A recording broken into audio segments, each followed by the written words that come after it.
Hi, this is Vicki with the Paper Connection, and I am so glad that you chose to join me today. Today I'm going to make a beautiful card using To a Wild Rose stamp set and the dies. I am also going to use the Lace 3D embossing folder. It is so pretty and just really adds to your project. And then I'm also going to use Rococo Rose paper and the Pressed Petals DSP. Now I heard somebody talking about the writing the other day, and I have no idea what it says. I think it has something to do with plants, but anyway, it's beautiful, and look at the back side of it. I wanted to show you really quickly. In some of our designer series papers are just gorgeous. Well, not some, all of them are this year, but in particular the Pressed Petals on page 167. It just shows you all of the beautiful different colors. The blueberry bushel, I have a project coming up, Bunko. Actually, by the time this is aired, we will have already done that. But our Bunko class is making a card with this one, and it has the blueberry bushel colors in it. And then my September class is using this one and the washi tape that goes with it. And just amazing papers, and so fun. It doesn't take a lot to make a card when you have stuff this pretty, paper this pretty. It is $14.50, and it's not the thicker paper like we normally have, but because of that they have 24 sheets instead of 12, and they are of course double-sided. This catalog is still full in effect, and if you don't already have a Stampin' Up! Demonstrator, I would love to be yours. And if you would like a catalog, please just message me on the email address that will be at the end of this video. All right, without further ado, let's get started playing.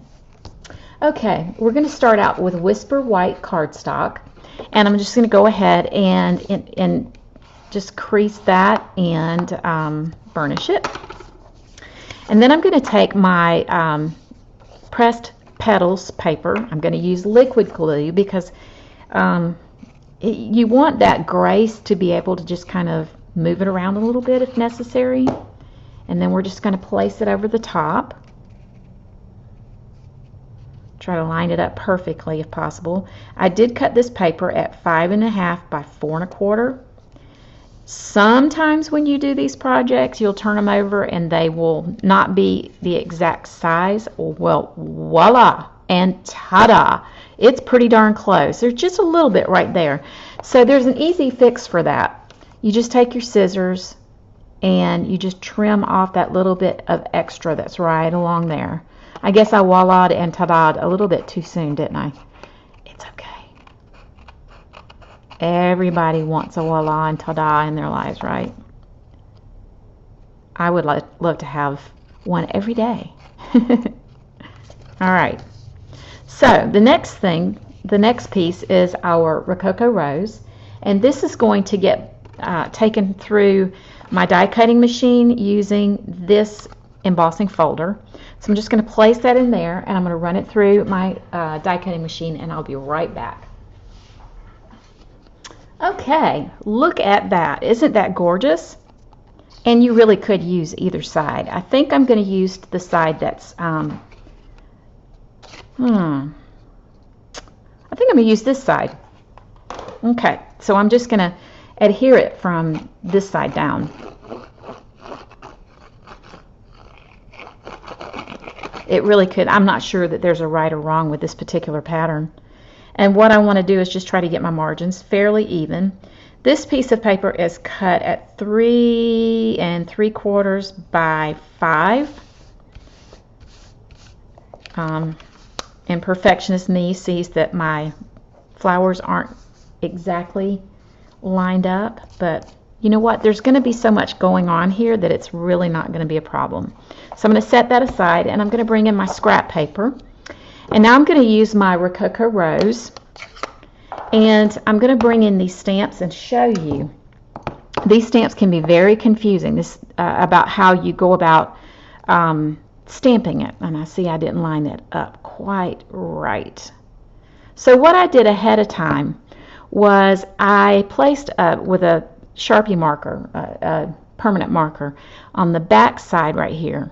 I placed a little dot or mark or whatever on the back of them so that I would know what direction they go every time. I see I was a little bit haphazard placing them. But I want to line those dots up as I stamp. I want to line those dots up every time. And I'm going to start with the lighter first. And I want to have one flower. And so I'm going to stamp or ink up with my terracotta.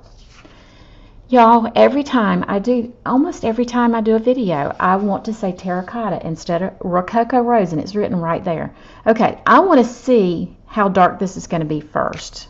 Okay, that's a little darker than what I want it to be, so I'm just going to, I guess I could have done that just now. So with my arrow or my little dot pointing up, I'm going to stamp right there. And that's about the darkness that I want it to be. Now this one, I am going to stamp with full color, and I'm going in the same direction with that dot, and I'm just going to place it just like that. Isn't that pretty? Okay, this time around, I'll leave that open because I'm going to use it in just a second. This time around, I'm going to use black Memento ink. Since my ink pad is a little bit smaller than the flower itself, I'm just going to ink like this. And that's a good tip. Anytime you have a large stamp, it's really good to flip it upside down. Now my black arrow is right up here, so I'm just going to, hopefully I can do it without getting my head in the screen. And voila. Okay, so now I'm going to take another piece of paper, and I am going to stamp the word blessed in the Rococo Rose. There we go. I can put that away now. Then I'm also going to, with the black Memento ink, I'm going to stamp 3 leaves. 1. Look at the crispness of that. That is so pretty.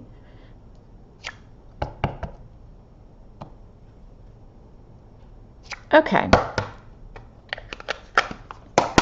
And I have dies that I'm going to use, so I'm going to be right back as I go cut these out.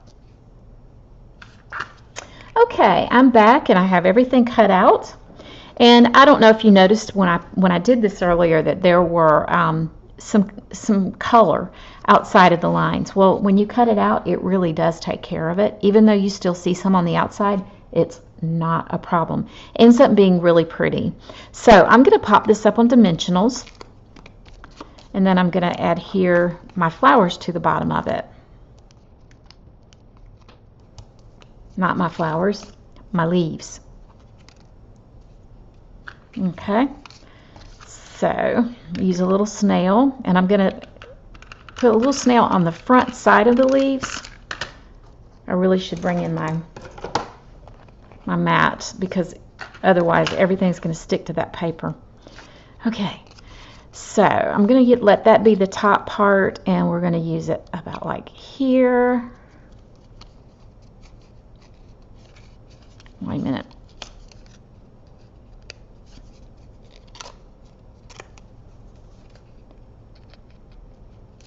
Let's do about right here. And then that, y'all, that mat is amazing. You can just put glue all over it, and it literally just rubs right up. See that? Just rubs right up. It's awesome. Love that stuff. Okay, trying to place it where there's not dimensionals in the back. There. I wanted them to be fairly clustered together, like that. Pretty. All right. So I'm going to take the backs of these off, and then I'm going to go ahead and just put it on my card, and then we'll see where it goes from there. You can see I ended up recycling. Okay. So here we go. Wow. Isn't that pretty? Love. Love, love, love. I'm just going to place some right here on the back sides of my word blessed. And I ended up trimming this down to, let's see, ended up being 3 by 1.5.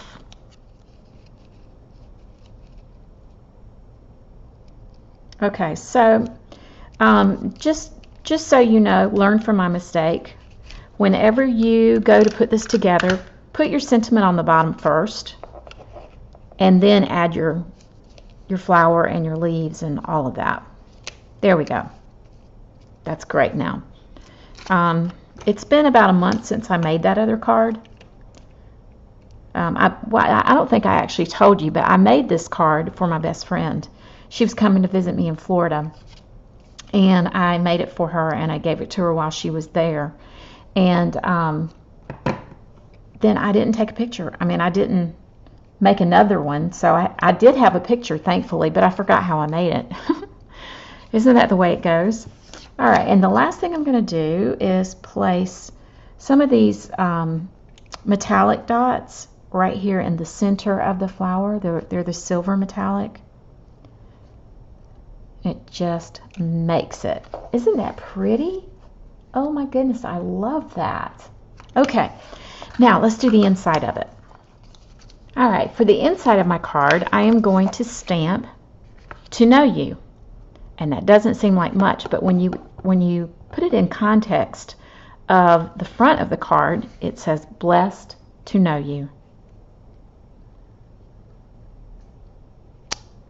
And then I am going to add a black and white leaf to it. I just want to carry that on from the outside of the card.